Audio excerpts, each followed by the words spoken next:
आज स्टार्ट करेंगे रिटायरमेंट। तो समझते हैं इस चैप्टर में क्या है।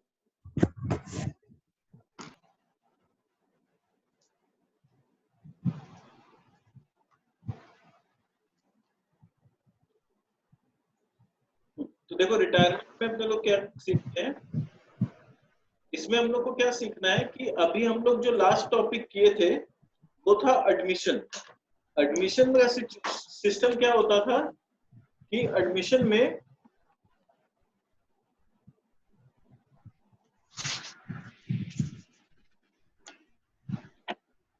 देखो एडमिशन में क्या होता था कि जैसे ए और बी फॉर एग्जांपल बिजनेस कर रहा है और बाद में सी आके उन लोगों को ज्वाइन करना चाहता है, ये हम लोग सीखते थे। रिटायरमेंट में क्या होता है कि मान लो ए बी और सी बिजनेस कर रहा है, बीच में से सी या बी कोई भी एक जन वो बोलना चाहता है कि देखो अब मेरे को तुम लोग के साथ पार्टनरशिप में बिजनेस नहीं करना है, I want to move out.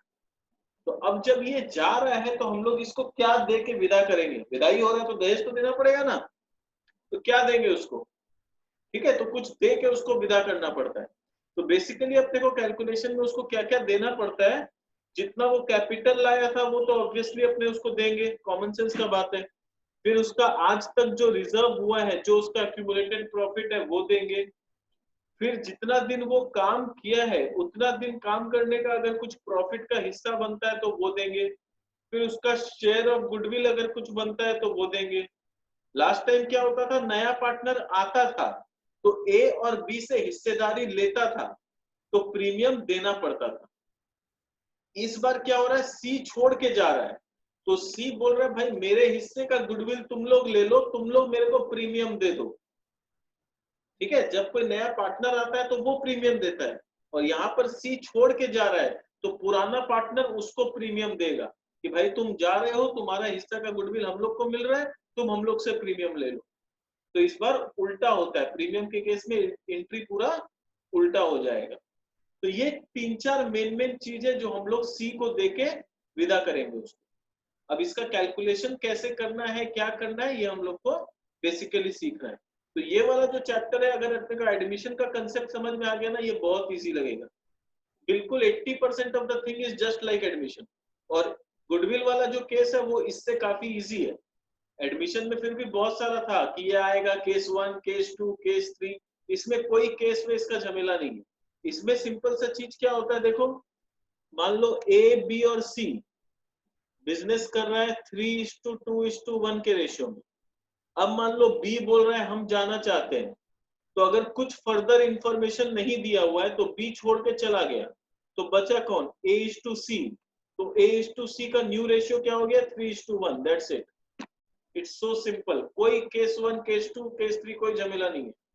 B छोड़ के चला गया, बी को डिलीट कर दो, बचा कौन, 3:1, तो A:C हो गया 3:1। ठीक है, या फिर ऐसे निकलेगा, या फिर क्वेश्चन में वो लोग A:C का रेशियो बता देगा, या तो वो लोग खुद बता देगा कि A:C 3:2 होगा।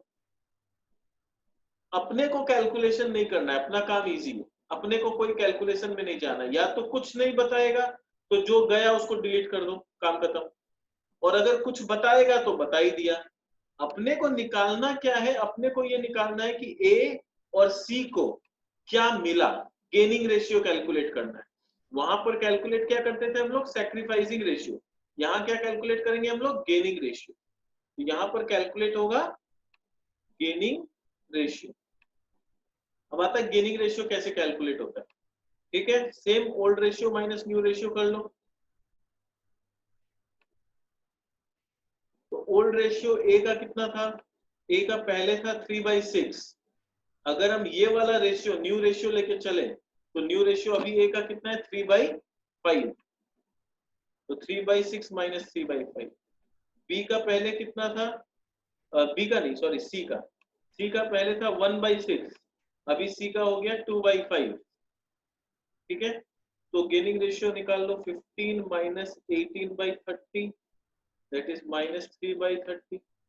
और इसका हो गया 10 minus 12/30, that is sorry 5 minus 12/30, that is minus 7/30। सो 3:7 हो गया गेनिंग रेशियो। ठीक है। तो गेनिंग रेशियो निकलने के बाद क्या होता है, इस बार जो बी जा रहा है हम लोग बी को प्रीमियम देंगे, इस बार प्रीमियम लेने वाले नहीं है, इस बार हम लोग प्रीमियम देंगे। तो मान लो बी को हम लोग प्रीमियम देते हैं, तो एंट्री क्या हो जाएगा, A's capital account debit, C's capital account debit to B's capital account. मान लो बी को 10,000 रुपया प्रीमियम देना है, तो बी को जो 10,000 रुपया हम लोग प्रीमियम देंगे उसका भरपाई कौन कितना करेगा, 3:7 का रेशियो में करेगा। ए देगा 3,000 रुपया और सी देगा 7,000। ठीक है, समझ में आया, कोई डाउट? देखो इस चैप्टर में गुडविल का ट्रीटमेंट इतना सही है, बस और कुछ नहीं है इस चैप्टर में। गुडविल का ट्रीटमेंट एडमिशन में कितना सारा ट्रीटमेंट था, केस 1 केस 2 इतना सारा, इसमें और कुछ नहीं है, बस इतना जो हम लोग सीखे हैं उतना ही ट्रीटमेंट हम लोग को इस चैप्टर में करना है। ओल्ड रेशियो पता है, न्यू रेशियो पता है, ओल्ड माइनस न्यू कर देंगे, जो गेनिंग रेशियो निकलेगा उसका ये वाला एंट्री पास ऑन हो जाएगा, दैट्स इट। ठीक है, समझ में आया क्या करना है? ओके चलो अब थोड़ा सा पढ़ लेते हैं नोट वाइज क्या है।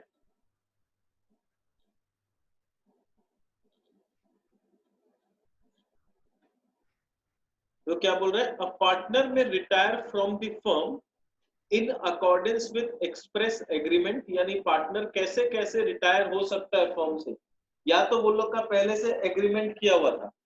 क्या एग्रीमेंट किया हुआ था ये लोग का, कि हम इतना तारीख को रिटायर हो जाएंगे, या हम 2 साल काम करेंगे उसके बाद रिटायर हो जाएंगे, तो एग्रीमेंट पहले से किया हुआ था। या फिर with the consent of all other partner, या तो बाकी पार्टनर लोग के साथ डिस्कशन किया आपस में, सलाह मशवरा करके वो बोला देखो हमको और मन नहीं है, हम छोड़ के जाना चाहते हैं, बाकी लोग बोला ठीक है तुमको जाना है तो चल जाओ, तो वो चला जाएगा। And where the partnership is at will by giving notice. अपने लोग कॉमर्स में पढ़े हैं पार्टनरशिप चैप्टर में कि एक होता है partnership at will. Partnership at will का मतलब होता है जहां पर पार्टनर को किसी से सलाह मशवरा करने का जरूरत नहीं है, चुपचाप एक दिन सुबह आएगा रेजिग्नेशन लेटर लेके और बोलेगा कल से नोटिस दे देगा कि I don't want to remain a partner from so and so date, बात खत्म। ठीक है ना, कोई उसको रोकेगा नहीं, कुछ नहीं, किसी का हिम्मत नहीं। On retirement of a partner, it becomes necessary to ascertain the exact amount payable to the retiring partner. ये retaining नहीं होगा, retiring होगा, spelling mistake है।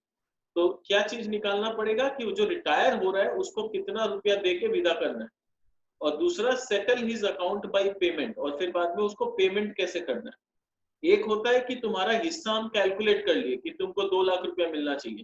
क्वेश्चन है कि क्या मेरे पास अभी 2 लाख रुपया है तुमको देने के लिए, अगर है तो हम अभी दे देंगे, अगर नहीं है तो क्या। ठीक है, तो उसको बोलते हैं सेटल कैसे करेंगे इसको। ठीक है,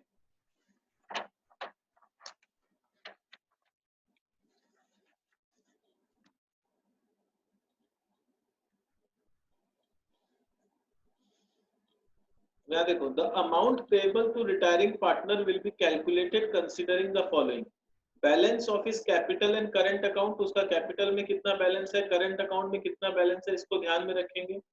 share in the profit and loss revaluation of the asset and liability, जैसे हम लोग रिवैल्यूएशन एडमिशन में करते थे यहाँ भी रिवैल्यूएशन बनेगा, उसका क्या प्रॉफिट का हिस्सा या लॉस का हिस्सा आ रहा है उसको ध्यान में रखेंगे।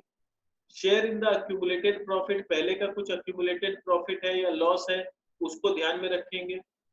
फिर share in the goodwill of the firm, और फिर गुडविल में उसको कितना प्रीमियम मिलेगा वो उसको देंगे।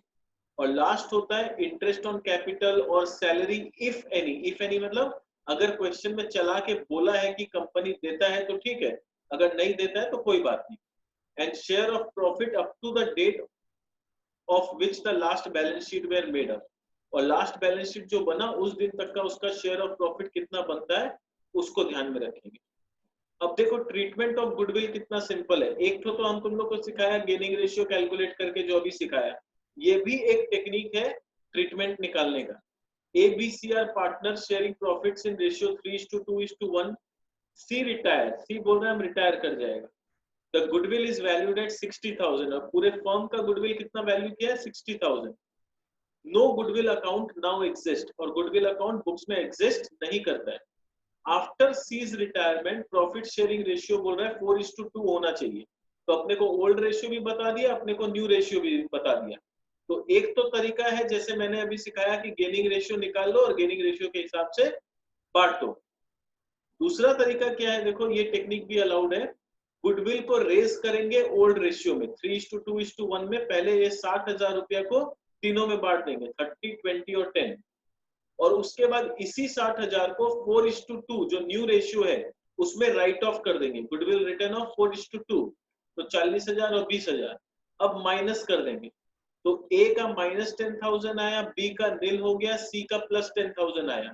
तो इसका नियम बोलता है कि जिसका प्लस आएगा उसको क्रेडिट करना है, जिसका माइनस आएगा उसको डेबिट करना है। तो यहाँ पर A's capital account debit to C's capital 10,000 rupees हो जाएगा। ठीक है, अभी मैं एक क्वेश्चन दे रहा हूं, उसका तुम लोग दोनों मेथड से मेरे को करके दिखाना। गेनिंग रेशियो निकाल के जो मेथड है उससे भी करना और ये वाला जो टेक्निक है इससे भी करना और मेरे को आंसर बताना सेम आ रहा है कि नहीं। ठीक है, A:B:C है 5:3:2। बी रिटायर हो रहा है और A:C का रेशियो बन जा रहा है 4:1। वैल्यू ऑफ गुडविल जो है वो है 50,000 रुपया। ठीक है, ये वाला सम को दोनों टेक्निक से करके दिखाओ मेरे को।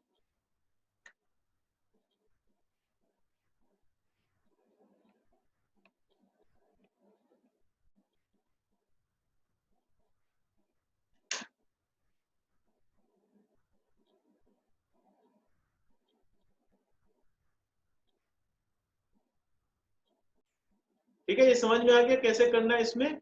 इसमें हम लोग ए का ओल्ड रेशियो लिए, न्यू रेशियो लिए, माइनस कर दिए, -15/50 आया, सी 0 हो गया। सी 0 होने का मतलब क्या हुआ कि सी कुछ भी गेन नहीं कर रहा है, पूरा का पूरा गेन ए कर रहा है। तो बी का हिस्से में जितना भी प्रीमियम आएगा गुडविल का वो पूरा भरपाई ए को करना पड़ेगा। तो बी का हिस्सा कितना है 3/10 इंटू 50,000 15,000 रुपया, ये पूरा का पूरा ए देगा। तो A's capital account debit to B's capital हो जाएगा। अब हम लोग आते हैं दूसरा टेक्निक से, रेज और राइट ऑफ वाला। तो पहले हम 50,000 को रेज करेंगे 5:3:2 में। तो ए बी सी तीनों में रेज करेंगे तो आएगा 25,000, 15,000 और 10,000। ठीक है, और फिर 4:1 में राइट ऑफ करेंगे ए और सी में। तो ए के हिस्सा में आएगा 40,000, बी छोड़ दो, और सी का हिस्सा में आएगा 10,000। अब क्या करना है, दोनों को माइनस कर देना है। तो 25 - 40 आ गया 15,000 रुपया नेगेटिव, इसका कुछ नहीं है, और इसका आ गया 0, इसका भी नील आ गया। तो यानी इसका बी का पॉजिटिव है 15,000, ए का नेगेटिव है 15,000। तो जिसका नेगेटिव होता है उसको डेबिट करते हैं, जिसका पॉजिटिव होता है उसको क्रेडिट करते हैं। तो A's capital account debit to B's capital, यहाँ भी वही एंट्री आया जो दोनों मेथड में एग्जैक्टली सेम है। अब क्या है, आईएससी के रूल्स के हिसाब से अगर बात करें तो आईएससी ये वाले मेथड को ज्यादा प्रेफरेंस देता है। ऐसा नहीं है कि ये वाला मेथड रॉन्ग है, पर आईएससी के बुक्स में जल्दी से हम लोग को ये मेथड कोई भी बुक में देखने नहीं मिलता है। तो आईएससी हमेशा प्रीफर करता है ये फर्स्ट मेथड। तो हम लोग भी प्रैक्टिस कोशिश करेंगे फर्स्ट मेथड से ही करने का, क्योंकि पता नहीं कौन सा टीचर क्या मार्क्स काट ले। ठीक है, रिस्क नहीं लेंगे, हम लोग फर्स्ट मेथड ही ज्यादा अप्लाई करने का कोशिश करेंगे, क्योंकि आईएससी ये वाला मेथड को ज्यादा इंपॉर्टेंस देता है। क्लियर, समझ में आ गया? तो अपने को इसका गुडविल का ट्रीटमेंट क्लियर हो गया।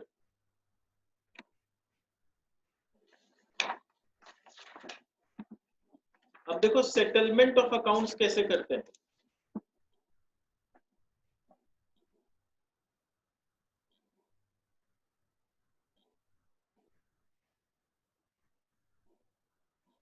The amount due to outgoing partner may be treated in one of the following ways। यानी outgoing partner को जो अमाउंट देना है उसको ट्रीट करने के लिए मेरे पास 2-3 तरीका है। One of the following veg में हम उसको ट्रीट कर सकते हैं। पहला क्या है, द अमाउंट में be paid of immediately out of business cash. अगर मेरे पास उसको देने लायक रुपया है तो हम इमीडिएटली उसको पैसा दे देंगे, बात खत्म। तो retiring partners capital account debit to bank, पैसा दे दो, खेला खत्म। नेक्स्ट तरीका है एग्जिस्टिंग पार्टनर में purchase the retiring partner share in profit sharing ratio और इन अदर अग्रीड रेशियो। जो एग्जिस्टिंग पार्टनर है वो इसका हिस्सा खरीद लेगा, तो वो अगर इसका हिस्सा खरीदेगा तो जो पार्टनर उसका हिस्सा खरीदा है वो इसको पेमेंट करेगा। तो यानी retiring partners capital account debit to continuing partner, ये बिल्कुल वैसे ही होगा जैसे गुडविल का एडजस्टमेंट हम लोग किए हैं। यहाँ पर गुडविल का जो अपने एंट्री करते हैं, गुडविल का एंट्री का मतलब क्या हुआ कि इसके हिस्से का गुडविल ए ने खरीद लिया। यहाँ पर क्या हुआ, इसका मतलब हुआ बी के हिस्से का गुडविल ए ने खरीद लिया, तो बी को जो 15,000 रुपया देना है वो ए दे रहा है। तो जिस तरह से यहाँ पर ए बी के हिस्से का गुडविल खरीद ले रहा है, वैसे ही अगर ए बोलता है हम बी के हिस्से का प्रॉफिट भी खरीद लेंगे तो ए उसको पर्सनली पे कर देगा ये रुपया। और अगर ये पेमेंट फर्म के थ्रू हो रहा है, प्राइवेटली नहीं हो रहा है, तो पहले ए क्या करेगा, कैश लेके आएगा, तो cash account debit to A's capital, और फिर बी जो है वो बिजनेस से पैसा ले लेगा। तो रिटायरिंग पार्टनर यानी B's capital account debit to cash, entry यही हुआ है, ए और बी में कोई डिफरेंस नहीं है। यहाँ पर वो प्राइवेटली पे किया है और यहाँ पर वो फर्म के थ्रू पे किया है। यानी ए जो है पहले फर्म के पास पैसा लेके आया और फिर बी फर्म से रुपया लिया, और यहाँ पर क्या हुआ, ए आया और डायरेक्टली बी को रुपया दे दिया। ठीक है, अल्टीमेटली एंट्री वही बनता है। अब जैसे यहाँ पर क्वेश्चन है, देखो the amount due to him, ये थर्ड केस है, the amount due to him may be transfer to loan account in his name to be gradually paid off with interest. अब ये एक मेन चीज है जो अपने को सीखना है कि अगर मेरे पास उतना रुपया नहीं है उसको देने के लिए, तो उसको जो रुपया हम लोग को पेमेंट करना है उतना लोन अकाउंट में ट्रांसफर कर देंगे और फिर ग्रेजुअली धीरे धीरे पे करेंगे। तो यहाँ पर हम लोग अभी बनाएंगे क्यूज लोन अकाउंट। ये अपने को सीखना है कि क्यूज लोन अकाउंट कैसे बनेगा। Ledger P and Q are in partnership. Q retires on 31st December 2004. The amount due to him after necessary adjustment arising in connection with such a retirement was 42,800. तो यहाँ बता दिया कि Q retire हुआ, उसका calculation से उसको 42,800 रुपया मिलना चाहिए। He is to be paid rupees 12,800 on the date of retirement. 12,800 रुपया उसको हाथों हाथ पेमेंट कर दिए और बैलेंस जो 30,000 रुपया बचा उसके लोन में ट्रांसफर कर दिए। अब लोन चुकाएंगे कैसे, तो वो बोल रहा है to the firm to be repaid by 3 equal annual installment. देखो क्या बोला है, equal annual installment adding interest at 10%। अब इसको बड़े ध्यान से समझना, मैं कॉपी में कर रहा हूं, ठीक से समझना है इसको, बहुत इंपॉर्टेंट है। यहां पर पहला एंट्री क्या हो जाएगा, पहला एंट्री हो जाएगा क्यूज कैपिटल अकाउंट डेबिट, वो पाता कितना था 42,800, टू कैश अकाउंट 12,800 उसको पेमेंट कर दिए, टू क्यूज लोन अकाउंट, उसके लोन अकाउंट में चला गया 30,000 रुपया। ठीक है, समझ में आया जनरल एंट्री क्या हुआ। अब हम लोग बना रहे हैं क्यू का लोन अकाउंट। तो क्यू का लोन अकाउंट अज्यूम करो हम 1 जनवरी को बना रहे हैं, 1 जनवरी 2020 सपोज। तो यहाँ पर आ जाएगा by Q's capital account. By balance bought forward मत लिख देना, बहुत स्टूडेंट इसमें गलती कर देता है, वो लोग लिख देता है by balance bought forward. Balance से नहीं आया है, ये जर्नल एंट्री से आया है। तो लोन अकाउंट में क्या होगा, क्यूज कैपिटल होगा, तो बाई क्यूज कैपिटल वहां से 30,000 रुपया आया। अब क्या बोल रहा है, 10% उसको इंटरेस्ट भी देंगे हम लोग, 3 इंस्टॉलमेंट में चुकाएंगे प्लस 10% इंटरेस्ट। तो यानी 31 दिसंबर जब पहला साल खत्म होगा तो यहाँ पर आएगा बाई इंटरेस्ट, 10% का मतलब हो गया 3,000 रुपया, तो टोटल आउटस्टैंडिंग हो गया 33,000 रुपया। ठीक है, तो हम लोग 31 दिसंबर को उसको कितना पेमेंट कर देंगे टू बैंक, हम लोग को 10,000 रुपया तो पेमेंट करना ही है उसको, क्योंकि 3 इंस्टॉलमेंट में ये 30,000 रुपया चुकाना है बोला है। 3 इंस्टॉलमेंट मतलब हर साल 10,000 रुपया तो चुकाना ही पड़ेगा, प्लस इंटरेस्ट, तो प्लस इंटरेस्ट मतलब प्लस 3,000। तो यहाँ पर 13,000 रुपया हम उसको पे कर दिए, तो बैलेंस कितना बचा, टू बैलेंस सीडी बचा 20,000 रुपया। ठीक है, तो ये 33,000 रुपया का टोटल कंप्लीट, दैट्स इट। अब आ जाएगा नेक्स्ट ईयर 1/1/2021, ठीक है। 2021 में क्या एंट्री होगा, बाई बैलेंस बॉट फॉरवर्ड। इस बार बैलेंस बॉट फॉरवर्ड होगा क्योंकि ये बैलेंस सीडी से आया है 20,000 रुपया। अब 31 दिसंबर को क्या हो जाएगा, बाई इंटरेस्ट। इंटरेस्ट कितना इस बार 2,000, 20,000 का 10%, तो हो गया 22,000 रुपया। अब यहाँ पर 31 दिसंबर को हम पे कितना करेंगे टू बैंक, 10,000 रुपया तो प्रॉमिस किए हैं पे करना ही है, प्लस ब्याज का 2,000 रुपया, तो टोटल हम पे कर रहे हैं 12,000 रुपया। टू बैलेंस बॉट फॉरवर्ड कितना, कैरी डाउनवर्ड कितना रह गया 10,000 रुपया। तो ये टोटल खत्म, सेकेंड ईयर खत्म। अब थर्ड ईयर में 1/1/2022 बाई बैलेंस बॉट फॉरवर्ड कितना आया 10,000 रुपया। फिर यहाँ 31 दिसंबर को अपने इंटरेस्ट देंगे बाई इंटरेस्ट, कितना इस बार 1,000 रुपया, टोटल हो गया 11,000 रुपया। पेमेंट कितना करेंगे टू बैंक, 10,000 रुपया तो प्रॉमिस किए हैं प्लस 1,000 रुपया इंटरेस्ट, 11,000 रुपया फुल पेमेंट हो गया। फुल पेमेंट होने का मतलब मेरा अकाउंट टैली हो गया, खेला खत्म। इस तरह से 3 साल में उसका पूरा लोन चुक जाएगा। समझ में आया कैसे लोन अकाउंट बनता है? किसी को कोई कंफ्यूजन? प्लीज नोट डाउन करना है तो नोट डाउन कर लो इसको।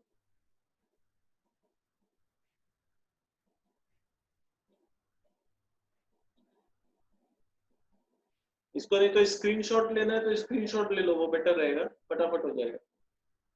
स्क्रीनशॉट ले लो।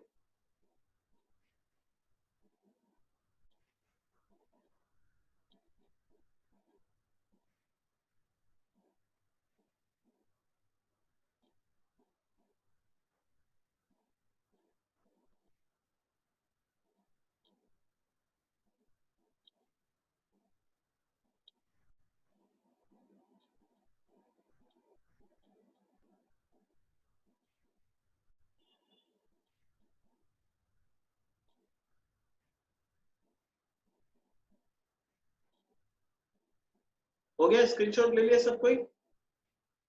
ओके, अब आगे देखो, ये क्वेश्चन देखते हैं। अब तुम लोग ये क्वेश्चन जब देखेगा तुम लोग को लगेगा एकदम एडमिशन वाला केस है, और 90% of the thing is same, एकदम एडमिशन में जैसे करते थे वैसे ही करना है, कुछ नया नहीं करना है। देखो, ए बी के are partner sharing profit and losses in ratio 3:2:1। Their balance sheet as on 31st March 92 is as follows। Capital account दे दिया, ABC का दे दिया, जनरल रिजर्व दे दिया, सन्ड्री क्रेडिटर दे दिया, फिर बिल्डिंग दे दिया, office equipment, joint life policy, furniture, stock, sundry debtors, provision दे दिया, कैश एट बैंक दे दिया, और फिर नीचे दिया है B retires on 1/4/92 subject to the following conditions. A typewriter purchased on 1/10/91 for ₹2,000। ये मैं समझाऊंगा कैसे करते हैं। बिल्डिंग जैसे रिवैल्यू हुआ है, फर्नीचर रिवैल्यू हुआ है, स्टॉक रिवैल्यू हुआ है। रिजर्व फॉर बैड डेट बनाना है 5%, goodwill of the firm value किया है प्रीमियम निकालने के लिए। लाइफ पॉलिसी बोल रहा है सरेंडर वैल्यू पे दिखाया हुआ है, सरेंडर वैल्यू 7,500 है, तो लाइफ पॉलिसी को 8,000 से घटा के 7,500 करना है। Amount due to Vikas, Vikas कौन है, बी है, is to be transfer to loan account, उसको जितना रुपया देना है पूरा लोन में ट्रांसफर करना है। A K will share profits and losses in ratio 2:1 and their capital is to be adjusted in profit sharing ratio. ठीक है, अब इसको सम्स को कैसे करते हैं?